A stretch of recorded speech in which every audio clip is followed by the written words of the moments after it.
வணக்கம். இது உங்கள் ஜியோ தோழா. Welcome back.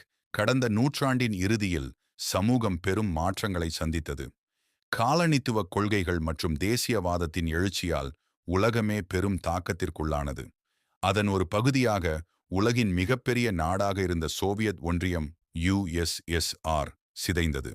அதே காலகட்டத்தில் பல குடியரசுகளை உள்ளடக்கிய யுகோஸ்லாவியாவும் சிதைவடைந்தது. இந்த துண்டாடல் செயல்பாட்டின் போது பல நாடுகள் தங்கள் சுதந்திரத்திற்காக போராட வேண்டியிருந்தது.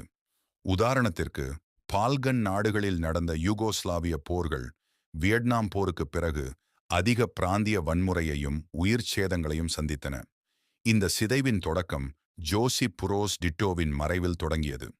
வலுவான சர்வாதிகார ஆட்சி இல்லாததால் ஐக்கிய நாடுகளின் பிரச்சாரம் பல்வேறு இனங்கள் மற்றும் மதங்கள் கொண்ட மக்களின் மீதான செல்வாக்கை இழந்தது.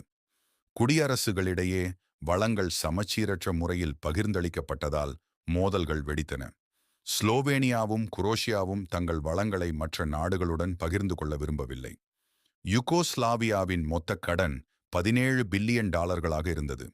அப்போதைய அதிபர் ஸ்லோபோடன் மிலோசெவிச் கொண்டு வந்த புதிய அரசியலமைப்பு உள்ளூர் இராணுவத்தின் அழுத்தத்தை அதிகரித்ததுடன் தன்னாட்சி பெற்ற குடியரசுகளின் உரிமைகளையும் பறித்தது. இறுதியில் சோவியத் ஒன்றியத்தின் வீழ்ச்சி குரோஷியா மற்றும் ஸ்லோவேனியாவின் சுதந்திரத்திற்கான போராட்டத்தை தூண்டியது. 1990ஆம் ஆண்டின் இறுதியில் ஸ்லோவேனியா சுதந்திரத்திற்கான பொது வாக்கெடுப்பை நடத்தியது. அதில் 90% மக்கள் யுகோஸ்லாவியாவிலிருந்து பிரிந்து செல்ல ஆதரவளித்தனர். அதைத் தொடர்ந்து நடந்த இராணுவ நடவடிக்கைகளால் ஸ்லோவேனியாவும் குரோஷியாவும் 1991 கோடையில் அதிகாரப்பூர்வமாக சுதந்திரத்தை அறிவித்தன. இதிலிருந்து 10 நாள் போர் தொடங்கியது. மிலோசெவிச் இரு நாடுகளின் மீதும் துரோக குற்றம் சாட்டினார்.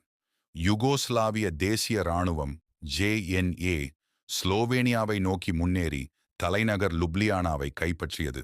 வன்முறையை தவிர்க்க இரு தரப்பினரும் விரும்பிய போதும் ஒரு விமான நிலையத்தில் துப்பாக்கிச் சூடு நடந்ததால் போர் தீவிரமடைந்தது. ஸ்லோவேனியர்கள் மலைப்பாங்கான நிலப்பரப்பை பயன்படுத்தி கொரில்லா போர் முறையை தேர்ந்தெடுத்து எதிரிகளின் ஆயுதக் கிடங்குகளையும் வானொலி கோபுரங்களையும் தகர்த்தனர். ஆஸ்திரிய மற்றும் ஜெர்மன் பத்திரிகையாளர்கள் கொல்லப்பட்டது ஐரோப்பிய ஒன்றியத்தின் கவனத்தை ஈர்த்தது. வெளிநாட்டு தூதர்களின் அழுத்தத்தின் பேரில் பிரியோனி ஒப்பந்தம் கையெழுத்தானது. இதன் மூலம் ஸ்லோவேனியா சுதந்திரம் பெற்றது. இதில் சுமார் 100 பேர் கொல்லப்பட்டனர் மற்றும் 400 பேர் காயமடைந்தனர். குரோஷியா எந்தவித போராட்டமுமின்றி சுதந்திரம் பெற்றது மற்றும் உலக நாடுகளின் அங்கீகாரத்தை பெற்றது.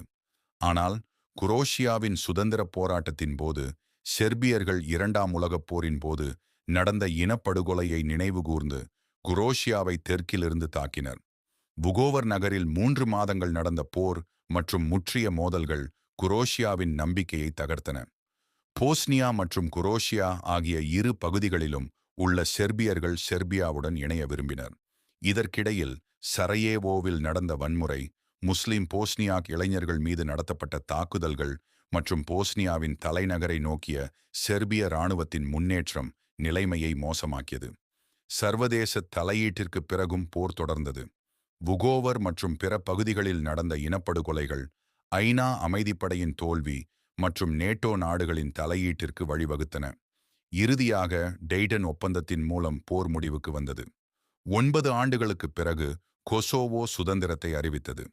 யுகோஸ்லாவியா சிதைந்தாலும் செர்பியாவும் மாண்டினீக்ரோவும் இணைந்து நீடித்தன. 2000ஆம் ஆண்டு நடந்த புரட்சியால் மிலோசெவிச் பதவி இறக்கப்பட்டார். பின்னர் அவர் கைது செய்யப்பட்டு 2006இல் சிறையிலேயே உயிரிழந்தார். அதே ஆண்டு மாண்டினீக்ரோ சுதந்திரமடைந்ததன் மூலம் யுகோஸ்லாவியா என்ற நாடு முழுமையாகச் சிதைந்தது. ஜியோ தோழாவின் இந்த வீடியோவை முழுமையாக பார்த்ததற்கு மிக்க நன்றி. இந்த தலைப்பை பற்றிய உங்கள் கருத்துக்களை கீழே உள்ள கமெண்ட் பகுதியில் மறக்காமல் பதிவிடுங்கள். இன்னும் பல புதிய விஷயங்களுடன் அடுத்த வீடியோவில் உங்களை சந்திக்கிறேன். நன்றி, வணக்கம்.